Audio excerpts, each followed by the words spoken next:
I started, as I said, making interior scenery for role-playing games. So I'd make corridors and doorways and sort of raised bits of flooring, because we used to play Dungeons and Dragons, and it was. And I made that out of card and printed sort of patterned card with stonework on it, and it was all fairly primitive, but it worked, and it let me realise the world, which I think is the main reason, is I can make this imaginary world come to life a bit. And then a few years later I started wargaming rather than role-playing, and I needed outside structures, you know, houses, towns, mountains, whatever. And I had a very bare table for a long time because I couldn't make it. I didn't know how to make it, and I had to wait till somebody else made it in resin and I could buy it and paint it. And that's quite expensive. And then one day I had a games shop for a number of years, and a guy came in. He'd made these buildings out of cork tile, which is easy to use and cut, and was the right thickness for a sort of scale wall, because if you use card it's too thin, and if you use other stuff it's hard to cut. And that pretty much changed it for me. So about about 6 years ago I thought I'd give this a go, and I made a little house out of cork in about, I don't know, hour and a half, even with mistakes and not knowing what I was doing, and I painted it up and it was pretty good. So so I went on from there, really, and it's kind of burgeoned, and now I have boxes of the stuff littering my house. No real idea what to do with it. I don't like selling them. I won't give them away, and I sort of use them, but quite often I don't. Quite often it's enough that I've built the town or the city or the whatever it happens to be, and yeah, that's it for me.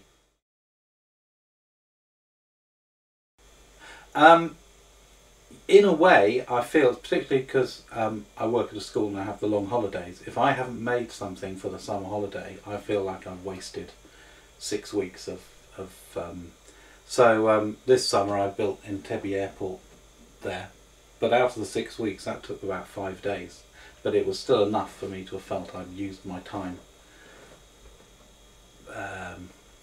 not correctly, what's the word, I don't know, profitably or something.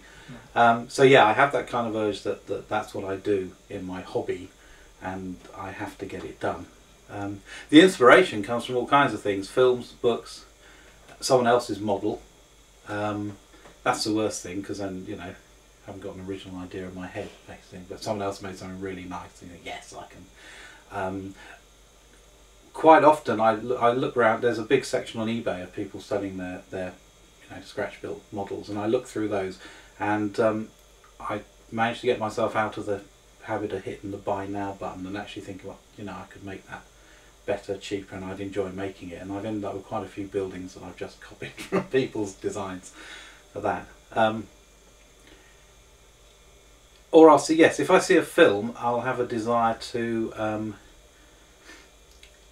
not necessarily the setting, but the gaming potential. So a lot of this came from seeing Black Hawk Down, which I stopped watching the film halfway through and was just looking at the buildings, which is pathetic, really, when you think about it. But I was looking at these thinking, oh, gosh, they're easy to do. They're just like boxes with the odd dome, but they look really, you know, good. So, and there's good gaming potential there. Rescue missions always easy to do. Everyone knows what's going on, and most people have seen the film, so it's easy to get other people involved. And so from watching that film, I ended up building a 4-foot square town, painting an army of Somalis and an army of Americans, and later this month we're going to end up playing some of it, in fact.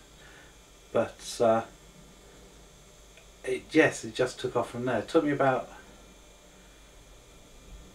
8 months from seeing the film to getting the stuff done, and only 2 or 3 weeks of that is building. The time before is planning it and working out what I want to do and ideas of how to do it, which I all do on paper. I sit there with big pads of squared paper and just draw stuff out. And if it's not a film, it might be a book, usually the setting comes first, and I try and make buildings to populate it and make it little miniature on the tabletop. If I'm painting figures for an army, I know how many figures I have to paint because the rulebook tells me how many I'm going to need to field to be a coherent force. So it does give you an end point, which is quite useful. And if I'm making buildings for a setting, I have to know that it's going to fit on a 4-foot square, 6x4, whatever. I need to, in my mind, have the idea of the space it's got to take up and how, you know, how much I'll need for it, and then I know when to stop doing it, which I suppose is, maybe that's the reason I do it, not to start but to actually finish, because otherwise you could just add to it forever until the next idea comes along that takes over, is more important, and you must do that now. But